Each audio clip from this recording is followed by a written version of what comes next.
नमस्कार, मैं विमलेंदु चैतन्य और आप देख रहे हैं अब तक बिहार। चैतन्य कम्युनिकेशंस के समाचार प्रभाग में आपका स्वागत है। गया शहर के डेला थाना क्षेत्र के रेलवे ओवरब्रिज के निकट पुष्पा मार्केट स्थित एक मिठाई की दुकान में अचानक 2 गैस सिलेंडर ब्लास्ट हो गए। गैस सिलेंडर ब्लास्ट होने की आवाज से चारों तरफ अफरा-तफरी मच गई। मार्केट के अंदर कई दुकानें संचालित हैं। देखते ही देखते आग ने कई दुकानों को अपने चपेट में ले लिया। आनन फानन में इसकी सूचना फायर ब्रिगेड को दी गई, जिसके बाद फायर ब्रिगेड की 2 गाड़ियां मौके पर पहुंची और आग पर काबू पाने की कोशिश की। इस संदर्भ में पुष्पा मार्केट के वेद प्रकाश चमन ने बताया कि मार्केट के अंदर दवा, कपड़ा सहित अन्य दुकानें हैं। मार्केट के नीचे तले में एक होटल संचालित है, जिसमें होटल से संबंधित खाद्य सामग्री बनाई जाती है। अचानक दोपहर 2 बजे के आसपास गैस सिलेंडर ब्लास्ट हुआ। इससे दुकान में रखे कई सामान क्षतिग्रस्त हो गए। कितने मूल्य की संपत्ति की क्षति हुई है, इसका आकलन करने के बाद ही पता चल पाएगा। उन्होंने कहा कि सिलेंडर ब्लास्ट के बाद अचानक आग लग गई, जिसमें आसपास की कई दुकानें चपेट में आ गई। आनन फानन में मार्केट के ऊपर रह रहे बच्चों को और महिलाओं को किसी तरह बाहर निकाला गया। इसके बाद फायर ब्रिगेड को सूचना दी गई। फायर ब्रिगेड की 2 गाड़ियां मौके पर पहुंचकर आग पर काबू पाई। आप ही का दुकान है? दुकान मकान भी मेरा है, दुकान मेरे दवा की इसमें है। अच्छा, तो ये कितना देर पहले आग लगी है? लगभग अभी कितना टाइम हुआ है? लगभग 11 बज रहा होगा, 11 सवा 11 जी। तो क्या क्या क्षति हुआ है? अभी तो जी उसका होटल के कारखाना से स्टार्ट हुआ। इतना भयावह स्थिति थी कि हम दुकान बंद करके हम रोड पर आ गया। ऊपर हम थर्ड पर मेरे बाल बच्चा सब थे, बाल बच्चा किसी तरह को निकाले। अब ऊपर क्या स्थिति है, क्या क्षति हुआ है, मैं तो नहीं बता सकता हूँ अभी। इसमें इंटरनेट की भी दुकान है, टेलर की दुकान है, उसके अलावा जनरल स्टोर की दुकान है। कितनी दुकान में आग की लपेटे पकड़े है? अभी तो दुकान में केवल होटल का कारखाना में, होटल में ही आग लगा हुआ है। और उसके बाद अभी मेरा दवा दुकान में अभी काला हो गया। अभी स्थिति नहीं बता सकते क्या स्थिति में है, लेकिन क्षति तो बहुत हुई है। गया शहर को संक्रमण मुक्त करने की कस्में खाई है गया के डिप्टी मेयर मोहन श्रीवास्तव ने। दिन रात 24 घंटे डिप्टी मेयर मोहन श्रीवास्तव अपने काफिले के साथ हर इलाके के चप्पे चप्पे में लोगों को कोरोना मुक्त करने के लिए प्रयासरत हैं। गया शहर को प्रदूषण मुक्त बनाने के लिए अब नगर निगम के डिप्टी मेयर मोहन श्रीवास्तव ने कमर कसी है। मेयर वीरेंद्र कुमार एवं डिप्टी मेयर मोहन श्रीवास्तव महीने भर से स्वयं सड़कों पर सैनिटाइज कर रहे हैं। वहीं दूसरी ओर शहर को प्रदूषण मुक्त करने के लिए लगातार कोशिशें जारी हैं। शहर को प्रदूषण मुक्त करने के लिए डिप्टी मेयर मोहन श्रीवास्तव ने कहा कि शहर को जल्द ही प्रदूषण मुक्त कर दिया जाएगा। अत्याधुनिक मशीनों का इस्तेमाल इस कार्य में किए जाएंगे। उन्होंने कहा कि कोरोना के साथ बढ़ रहे प्रदूषण के कारण लोगों को परेशानियों का सामना करना पड़ रहा है। इसे देखते हुए नगर निगम अत्याधुनिक मशीनों की खरीदारी कर रही है, ताकि लोगों को स्वच्छ एवं साफ वातावरण में रहने का मौका मिल सके। उन्होंने कहा कि एक तरफ कोरोना वायरस से बचाव के लिए नगर निगम का अभियान लगातार चल रहा है, वहीं अब दूसरी तरफ शहर को प्रदूषण मुक्त करने के लिए भी तैयारियां शुरू कर दी गई हैं। सड़कों के किनारे धूल अधिक उड़ते हैं, यही वजह है कि हवा में भी प्रदूषण है। इसे लेकर फुटपाथ का निर्माण भी कराया जा रहा है, ताकि धूल से होने वाले प्रदूषण से निजात मिल सके। उन्होंने बताया कि ऐसा देखा गया है कि गंदगी, धूल कण के कारण हवा प्रदूषित हो जाती है।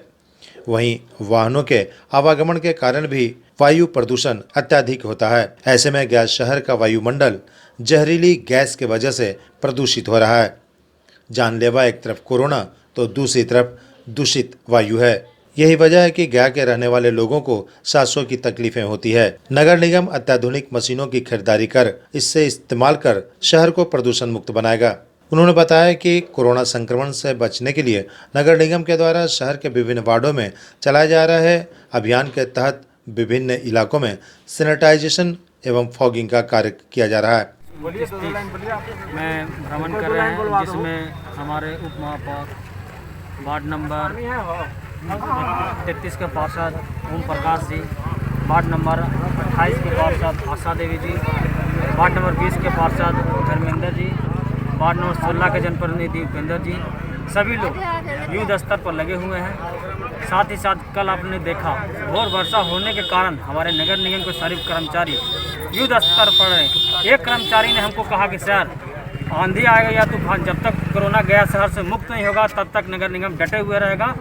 इसके साहस को देखकर हमें बहुत प्रशंसा हुई और वैसे कर्मचारी को नमस्ते करते हैं और साथ ही साथ कोरोना गो गया से हम करने के लिए हम लोग नगर निगम के सभी कर्मचारी युद्ध स्तर पर कार्य कर रहे हैं। जय हिंद जय भारत। आज हम लोग को ऊर्जा और शक्ति ले करके अपने आप को मजबूत बना करके रोड पर चल रहे हैं। आज महीनों दिन से जहाँ जहाँ कोरोना पॉजिटिव मिल रहा है, जिस घरों में उसको सैनिटाइज करते हैं। नाक पर भी टप टप चूता है, मुंह पर भी चूता है, प्रदूषण में चल रही है तो पैर में चल रहा है। हॉस्पिटल जा रहे हैं, मेडिकल जा रहे हैं, श्मशान घाट जा रहे हैं, जहाँ कोरोना पेशेंट का दाह संस्कार हो रहा है वहाँ देख रहे हैं, खड़ा हो रहा है, सब कुछ कर रहे हैं।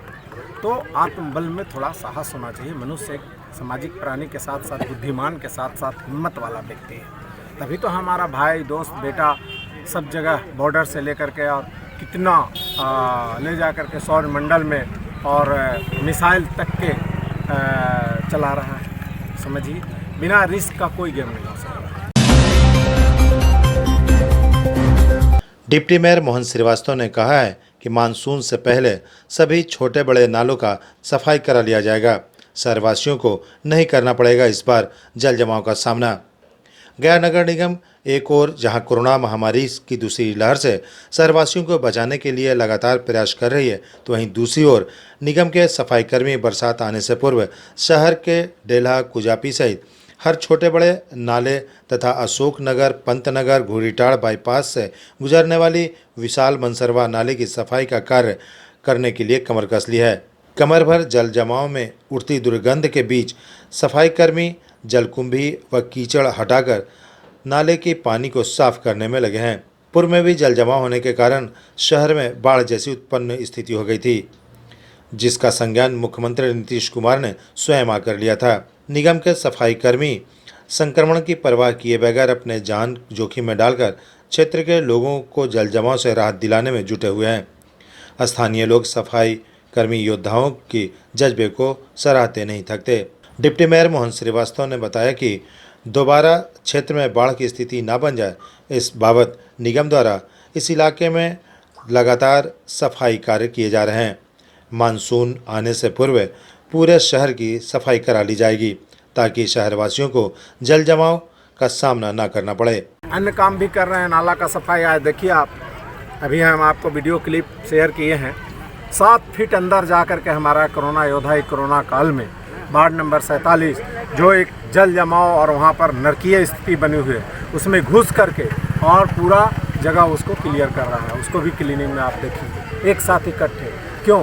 इसलिए कि मन मस्तिष्क में है कि हम ग्रास रूट पर हैं, हमको आम लोगों का सेवा करना है। मैंने आपको भली बात ही बताया कि नगर निगम के जितने भी कर्मचारी हैं, आप गया शहर में देख लीजिए, अपनी जान का परवाह किए बिना ही, चाहे नाला में जैसे मल मूत्र जाता है, कोरोना के भी बहुत से बीमारी के सुई नीडल सब फेंका रहता है, फिर भी वो अपना जान का निछावर करते हुए भी नगर निगम गया को सेवा करने के लिए तत्पर है। टिकारी के बीडीओ के जज्बे को लोग सलाम कर रहे हैं। पूरे परिवार ने कोरोना से लड़ाई लड़ी, ठीक होने के बाद फिर से कोरोना संक्रमितों और उनके परिजनों की सेवा में जुट गए। टिकारी बीडीओ वेद प्रकाश ने ये कर दिखाया है। कोरोना संक्रमण एक त्रासदी बनकर उभरी है, जिसने अच्छे अच्छे जिगर वालों के हौसले तोड़ दिए। लेकिन कुछ लोग ऐसे होते हैं जिनके हौसलों को आज पूरा समाज सलाम कर रहा है।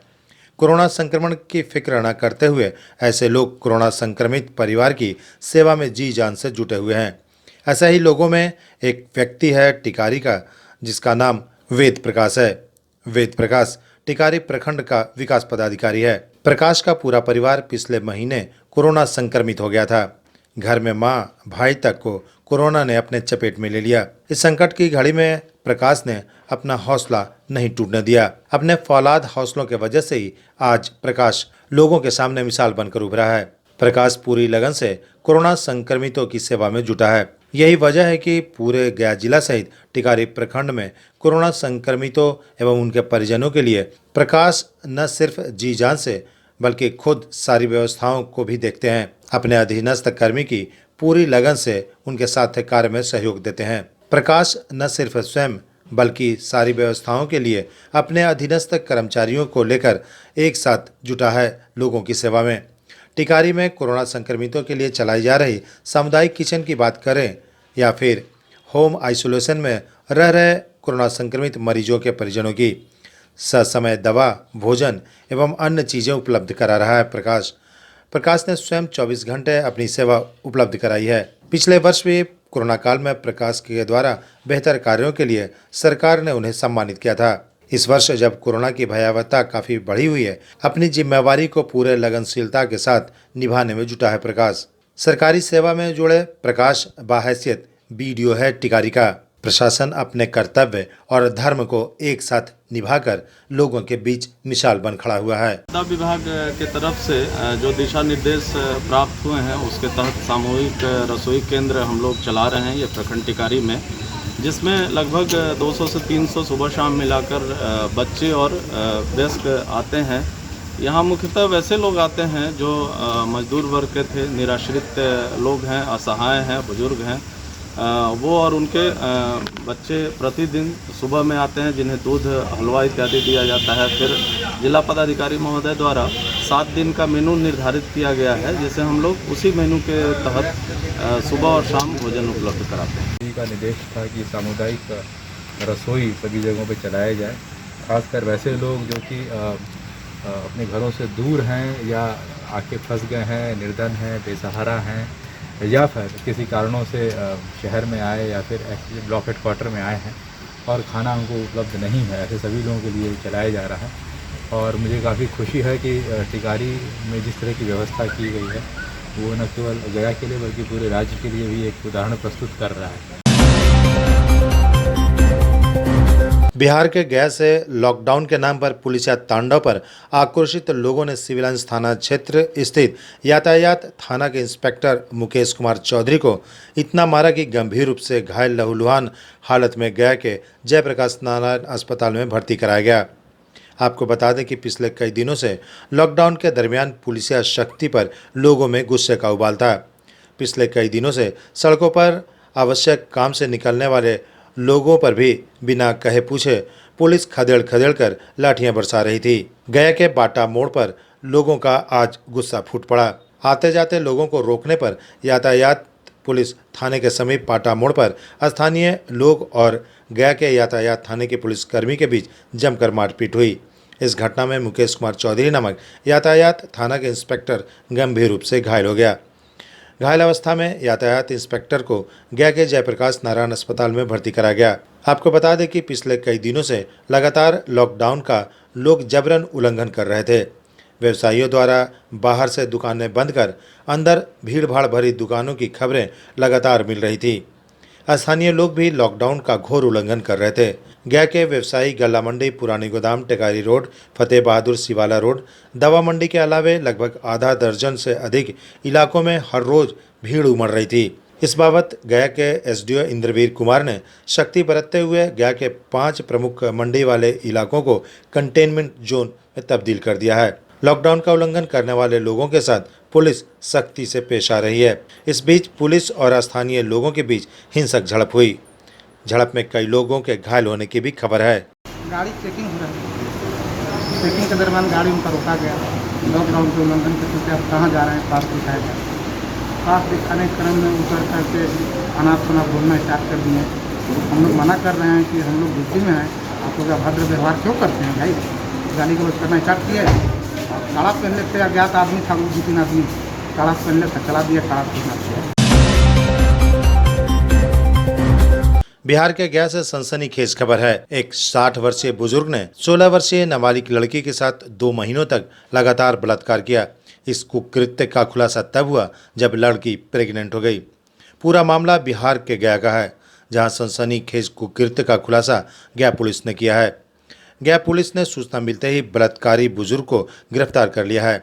इस घटना के बाद आक्रोशित लोगों ने जमकर बवाल काटा।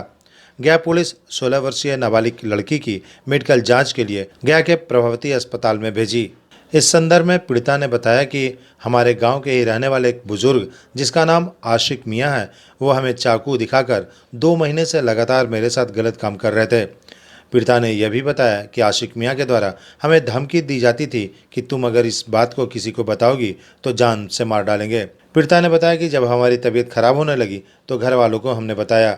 ऐसे में घर वाले डॉक्टर के पास ले गए, जहां डॉक्टर ने बताया कि वो गर्भवती है। इस संदर्भ में महिला थाना प्रभारी रवि रंजना ने बताया कि नाबालिग लड़की के साथ 60 वर्षीय बुजुर्ग ने चाकू के नोक पर 2 महीनों से लगातार बलात्कार कर रहा था, जिसके बाद लड़की गर्भवती हो गई। गर्भवती होने के बाद लड़की मेरे थाने आई है। इस मामले को गंभीरता से लेते हुए आरोपी को हमने गिरफ्तार कर जेल भेज दिया है। 15 वर्षीय बच्ची के साथ बलात्कार का मामला है और परिणाम स्वरूप बच्ची जब गर्भवती हो गई है तो ये मामला प्रकाश में आया है। आरोपित को गिरफ्तार कर लिया गया है। कब से ऐसा सिलसिला चल रहा 2 माह पूर्व एक बार बच्ची को बहला फुसला करके आरोपित ने घर पे बुलाया था जी। और उसके साथ जबरदस्ती चाकू के नोक पे बलात्कार किया। ध्यान से इशारा करके बुलाया गया और मेरे बुला के फिर अपने बेटे इम्तियाज घर में ले गया और खटे वगैरह उठा दिए। जब हम भागने की कोशिश किए तो दोनों हाथ से पकड़ के हमको सुता दिया और बोला कि चाकू दिखाया, ये जबरदस्ती मेरे लिए बोलते अगर बोले माई बाप को तो हम मार दें। कहाँ के रहने वाला था वो? शुरू और अपने शहर की खबरों के साथ जुड़े रहने के लिए हमारे चैनल अब तक बिहार को सब्सक्राइब कर बेल आइकन जरूर दबाएं। अब तक बिहार, खबर वही जो अब तक दिखाए।